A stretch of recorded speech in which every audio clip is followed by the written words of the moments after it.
So again, I'm going to have a read through the technical guidance for this song, Knockin' on Heaven's Door, and make sure that we understand what it's asking of us, and we'll try and pick up on any of the key important things that that might throw us or might not be immediately obvious when we're looking at the music, or even try to understand what the guidance is saying.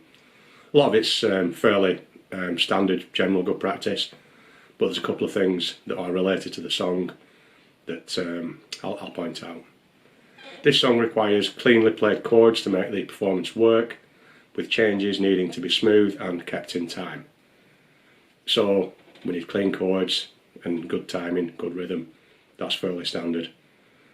Alternating between full chords and single notes, it says here bar 13 for example, will require some control over ringing strings to sound fluent, but is well worth the practice.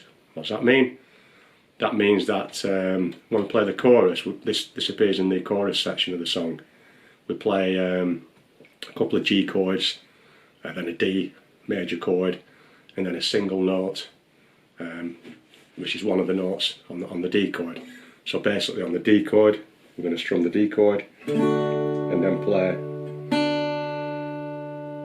that little note there, rather than another full chord. Okay, so to play the chorus as it starts, we've got a bit slower than what it is on the song.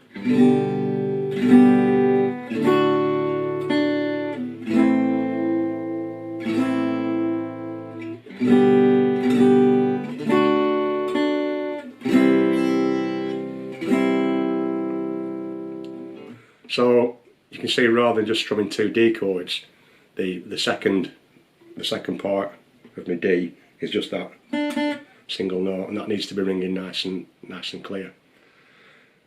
It could be a little bit of a challenge just till you get used to it, in order to make sure that you're picking the right note. So when you hit your first G chord, make sure you're not hitting that string or any other strings. You want to make sure we're hitting the right note. A little bit of practice and experience of where your picking hand is going to go, and making sure that when you first hit your D, it's nice and clean, so you can forget about having to play it again, readjust it. Make sure that your D is nice and clean to start with, and that those notes are still ringing, so that when I play chord followed by the note, all of those notes are still ringing nicely. So I'm not just going to play the chord and then just the note.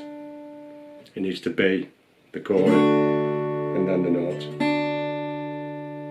which sits nicely over the top of the chord. Keeping the rhythm accurate is another aspect of this song that can generate higher marks in the exam.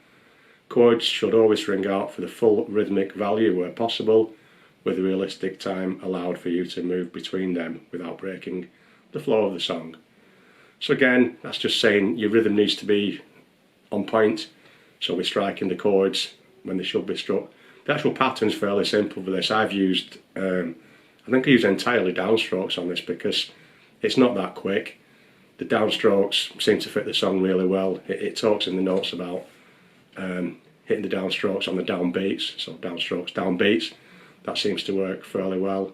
So when you're playing from the start,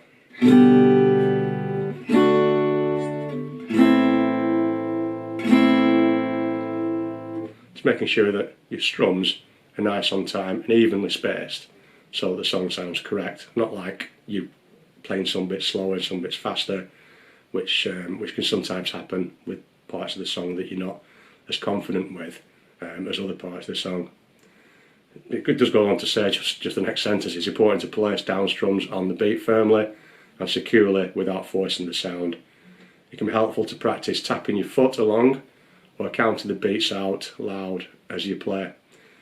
It can be. I was playing this song just yesterday with one of my students, and to keep timing, because we were playing together, I was doing a foot tap count, a counting and then a foot tap, so that we could both know where we were. We were just playing the same thing in unison together, help us keep in time, and more importantly, to help my student to be able to follow a good timing structure across the full length of the song. The reason I did that is because if you've had a go at the song, the first part of the song, the intro and the verse, is a little bit simpler than the second part of the chorus. We're only strumming the chords in the first two bits, whereas when we come to the chorus, we've got that little thing with the D, where we've got to play the D and the note. And I noticed on the first play through that it was automatically, just by instinct, slowing down a little bit for that part, which is perfectly normal when you're just learning a song for new, because you're trying to learn something that's a little bit more challenging. Because I was doing the tapping, it was pretty easy for me to keep the timing consistent throughout. Tapping my foot is something I often do when I'm playing, either for myself or even if I've been playing with a band and there's a drummer and all the rest of it. Just sometimes for me to have that rhythm in me helps me to internalise the beat of what I'm playing.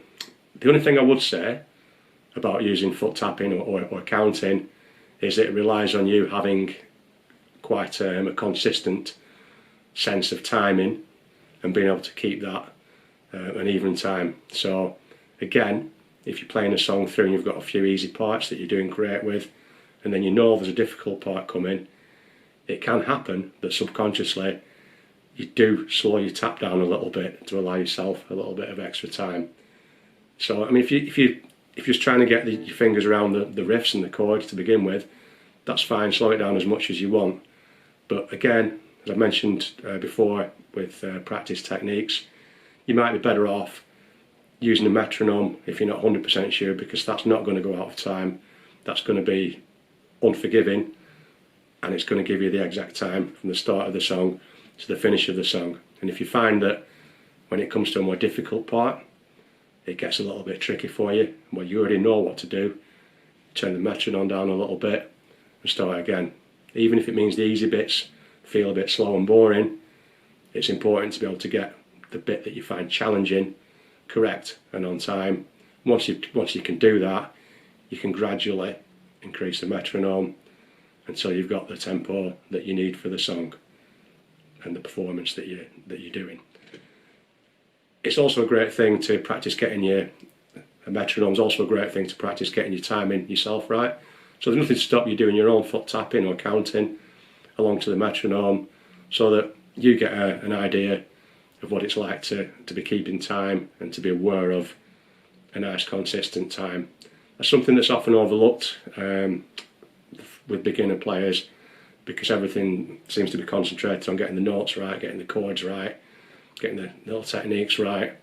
But the timing is absolutely massive, and it's something that will serve you well no matter what level you're playing at, from the first time you pick up a guitar to having played for years and playing something really complicated. Timing is something that will always be a fantastic skill to develop when you're playing the music. Try to keep hand movements as efficient as possible to allow for smooth transitions between chords, and make sure that any rests are able to be heard clearly and are of the correct length. It's mentioning rests for a reason. There's a rest at the beginning of the song. It's in the last bar of the introduction, and I think that's the reason why it's pointing it out there, so that you don't miss it. The introduction is exactly the same chord sequence, more or less, as the verse, but we have a rest, which is a deliberate pause in the music. So a rest means that we're playing nothing, we've got a short period of silence. So I'll just play the intro so you can hear the rest in context.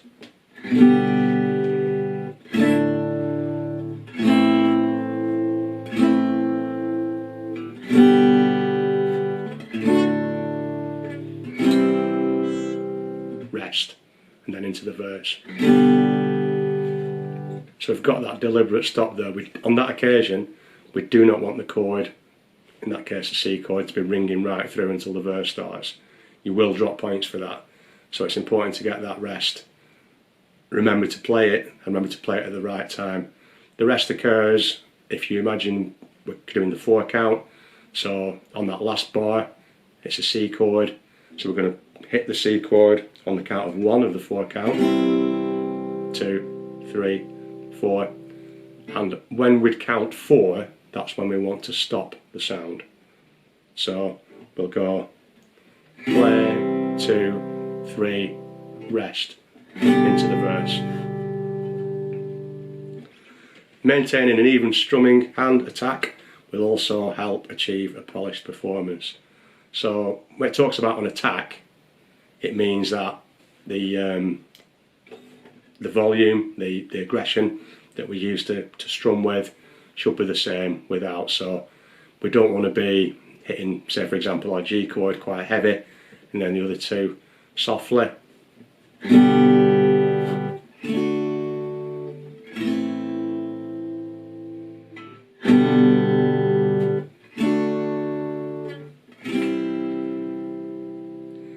They want to be of an even volume. That's all it means by attack.